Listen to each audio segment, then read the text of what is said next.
इसके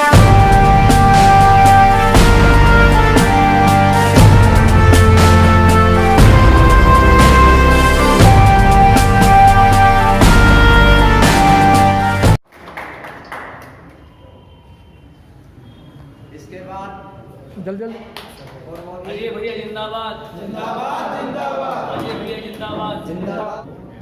और श्रद्धेय विजेंद्र और पहले महासचिव श्रद्धेय देवेंद्र गुप्ता जी।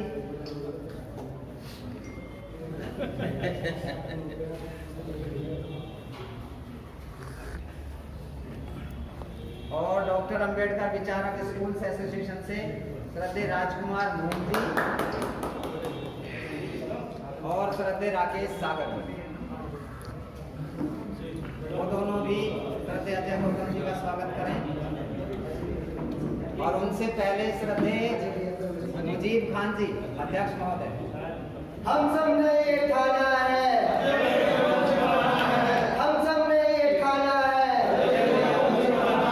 अजय भैया जिंदाबाद जिंदाबाद जिंदाबाद, अजय भैया जिंदाबाद जिंदाबाद जिंदाबाद, अजय भैया जिंदाबाद जिंदाबाद जिंदाबाद। युवाओं का साथ, युवाओं का साथ, वकीलों का साथ, वकीलों का साथ, डॉक्टरों का साथ, डॉक्टरों का साथ।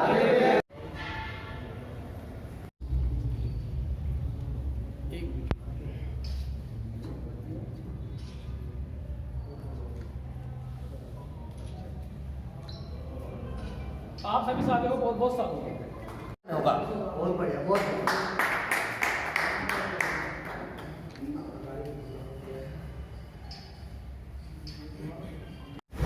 और भारत के संविधान के रचयिता, हजारों करोड़ों लाखों गरीबों मजदूरों के मसीहा बाबा साहब अम्बेडकर जी को नमन करता हूँ। जिस प्रांगण में हम बैठे हैं, इस प्रांगण को इतना बड़ा रूप देने वाले जो हमारे दोनों बुजुर्ग जिन्होंने अपना पूरा जीवन इसमें संघर्ष किया है, मैं उनको भी नमन करता हूँ।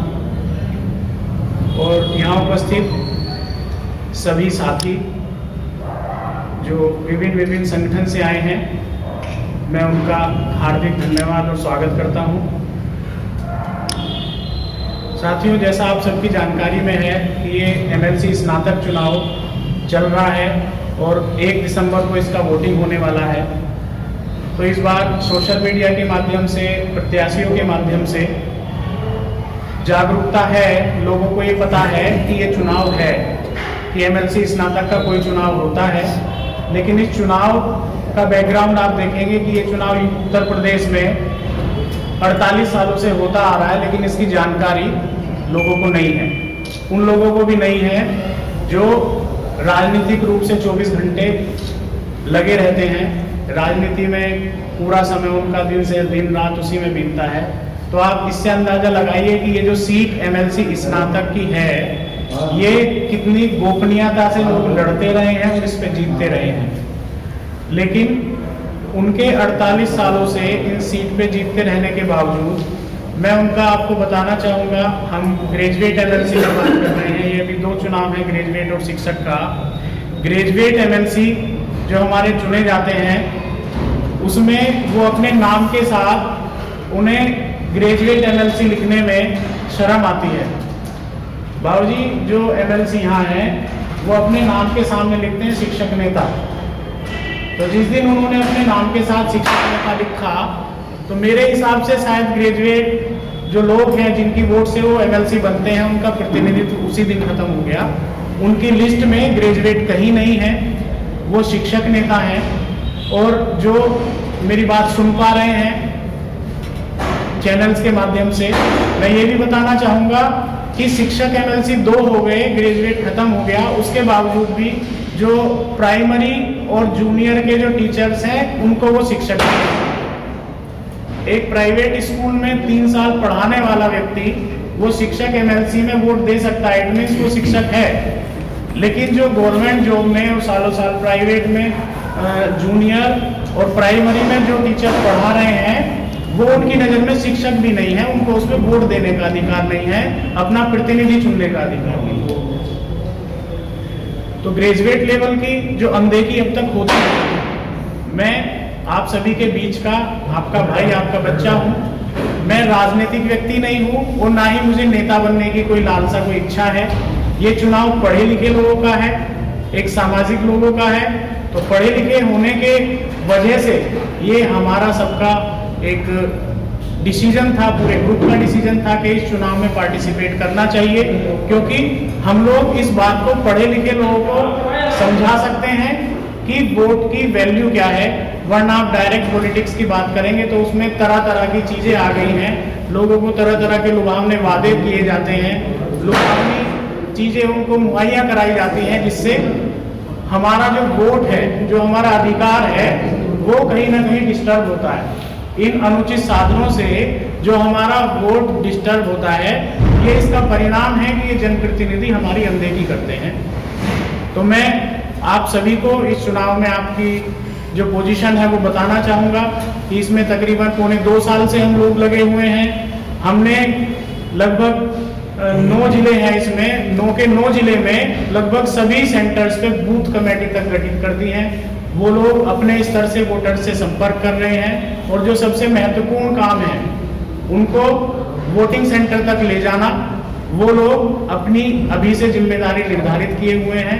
तो चुनाव हम बहुत अच्छी मजबूती से लड़ रहे हैं। बेशक हम राजनीतिक नहीं है, लेकिन पढ़े लिखे हैं। और इसके साथ साथ जो सामाजिक संगठन है, जो हमारी विचारधारा के लोग हैं, जो राजनीति और समाज सेवा में थोड़ा डिफरेंस रखते हैं, तो सामाजिक संगठन भी हमारा भरपूर सहयोग कर रहे हैं। मैं धन्यवाद करूंगा भीम सेना के प्रदेश प्रभारी विजेंद्र भारतीय जी का कि उन्होंने मेरे नाम के लिए अपने संगठन को कन्विंस किया और इसमें समर्थन अपनी पूरी टीम के साथ लेटर के माध्यम से और जमीनी स्तर पर भी ये वोटर्स से संपर्क करने का और मेरे पक्ष में वोट करवाने का अपील कर रहे हैं।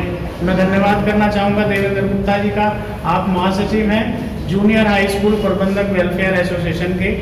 तो इनका कार्यक्रम दरअसल में रख रहे थे 27 का, तो वो समय की वजह से वो आज भी यहाँ भूपेंद्र भाई भी यहाँ बैठे हैं।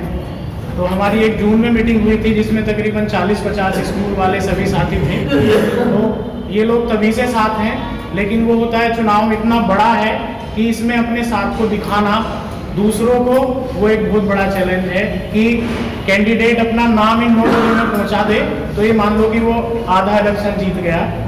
तो मैं धन्यवाद करूंगा गुप्ता जी का भी, और डॉक्टर अंबेडकर विचारक स्कूल्स एसोसिएशन के अध्यक्ष मुजीब खान जी का भी धन्यवाद करूंगा कि उन्होंने हमारी इस बदलाव की मुहिम में अपनी जो हमें समर्थन दिया है और इसमें हमारी ताकत बढ़ाई है। मैं धन्यवाद करूंगा युवा भीम संगठन कैलाश नगर से, उसके अध्यक्ष मनोज कुमार मोनी भाई आ नहीं पाए हैं, उन्होंने अपने प्रतिनिधि के तौर पे आकाश सागर जी और ललित गौतम जी को भेजा है, मैं उनका भी धन्यवाद करना चाहूँगा। तो साथियों, लक्ष्य बहुत बड़ा है, 9 जिलों का चुनाव है। बहुत सारे लोग इसे देख के कहते हैं कि इतना बड़ा चुनाव कैसे लड़ा जाएगा।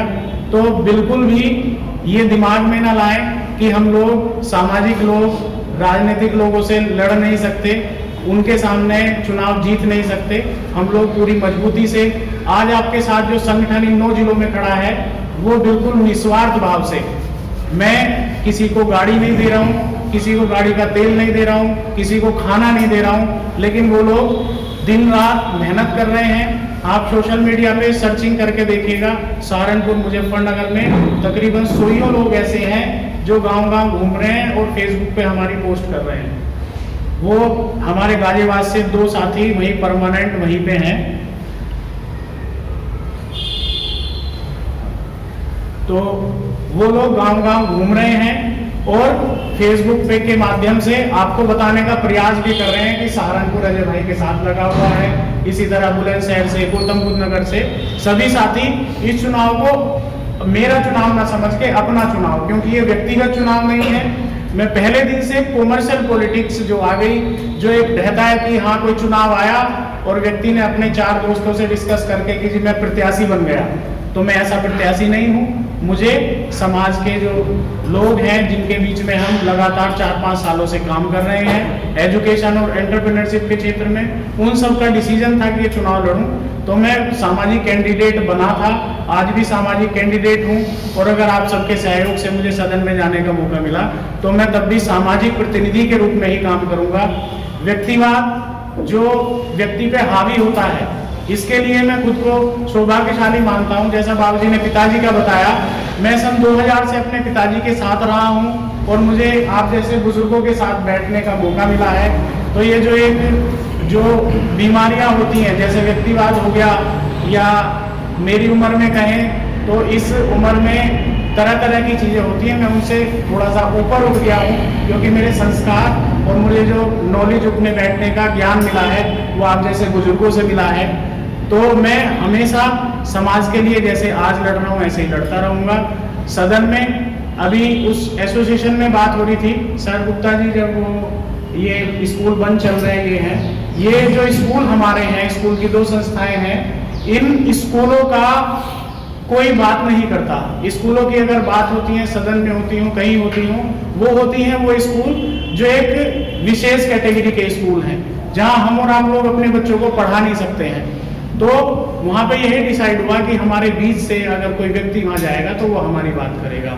इस कोरोना के पीरियड में यूपी में तकरीबन 7-7.5 लाख स्कूल हैं हमारे स्तर के, जहां गरीब मोहल्लों में है, गरीबों के बच्चे पढ़ते हैं, लेकिन ये सरकार की लिस्ट में कहीं नहीं है। सरकार ने इनकी नीतियों में कहीं नहीं रहता, लेकिन इनकी थानेदारी इन्हीं स्कूलों पर चलती है। जरा सी कोई छोटी सी बात हो, कोई भी लेटर आए, कोई भी सूचना आए, उसमें एक लाइन नीचे लिखी रहती है कि अगर आपने इसका पालन नहीं किया तो आपकी मान्यता प्रत्याहरण का कार्यवाही की जाएगी, जिसके जिम्मेदार आप होंगे। और यही प्रशासन और सरकार इन बड़े स्कूलों में, मैं नाम नहीं लेना चाह रहा, आप सब जानते हैं, इन बड़े स्कूलों में इन अधिकारियों को और इन सरकार की हिम्मत नहीं है कि उसकी बाउंड्री के अंदर घुस जाए। तो हम लोगों में जो सरकार का एजुकेशन का 25% का है, हमारे सारे स्कूल उसका नियम का पूरा पालन करते हैं। पेरेंट्स की स्थिति देख के बच्चों को फ्री एजुकेशन, केवल मेरे स्कूल में नहीं, इस एसोसिएशन के प्रत्येक स्कूल में कई सौ बच्चे फ्री पढ़ रहे हैं। लेकिन ये बड़े दुख का विषय है कि ये सरकार की किसी लिस्ट में नहीं है, इनकी कोई बात करने वाला नहीं है। कोरोना में ये लोग कैसे अपने यहाँ जो स्टाफ जो सालों से काम करता आ रहा है, कैसे उनका परिवार चला रहे हैं, उनकी कोई बात करने वाला नहीं है। तो ये सारी चीजें मैं आप लोगों से इसलिए बात कर रहा हूँ क्योंकि जो जिस चीज को झेलता है, मैं आपके बीच का हूँ, तो मुझे आपकी और अपनी परेशानियों का पता है। मैं नहीं कह रहा कि मैं आपके लिए काम करूंगा, लेकिन अपने लिए तो करूंगा। मुझे पता है ना कि जो यूथ है जहां हम काम कर रहे हैं, वो आज नौकरी के लिए परेशान है, वो आज रोजगार के लिए परेशान है। सरकार की नीतियों में कहीं नहीं है। अभी प्रेजेंट की स्थिति में आप ये देखेंगे, सरकार सब चीज नॉर्मल होगी, लेकिन एजुकेशन आज भी नॉर्मल नहीं है। तो इनका मकसद ये है कि ये लोग पढ़ेंगे तो ये सवाल करेंगे, इनको पढ़ने ही मत दो। इस नीति पे सरकार काम कर रही है, लेकिन हम मिलकर इनसे लड़ रहे हैं, हर स्टेप पे लड़ रहे हैं। और ये चुनाव भी मुझे उम्मीद है, जैसा समर्थन आप लोगों का समर्थन और प्यार मुझे जगह जगह मिल रहा है, तो हम इस कामयाबी को भी हासिल करेंगे। और ये जो लड़ाई हमारी सड़कों तक है, ये लड़ाई सड़क से लेके सदन तक जाएगी, मैं आपको इसका विश्वास दिलाता हूँ। और आप सभी से निवेदन करता हूँ कि आप लोग इसे एक व्यक्तिगत चुनाव ना मान के इसमें 1 दिसंबर को लोगों को जागरूक करें। थोड़ा सा टेक्निकल चुनाव है, जिसके बारे में मैं आपको बता दूं। इसमें बैलेट पेपर पे नाम और फोटो आएगा, जिसमें मेरा नाम 5वें नंबर पर है। उसके सामने 1 लिखना है, 1 नंबर लिखना है। नंबर में वो आप इंग्लिश में 1 लिख सकते हैं, हिंदी में 1 इकाई लिख सकते हैं, रोमन में फर्स्ट लिख सकते हैं। अगर आपने इसको वर्ड्स में लिख दिया तो आपकी वोट कैंसिल मानी जाएगी। अगर आपने अपने पेन से लिख दिया तो वोट आपकी कैंसिल हो जाएगी।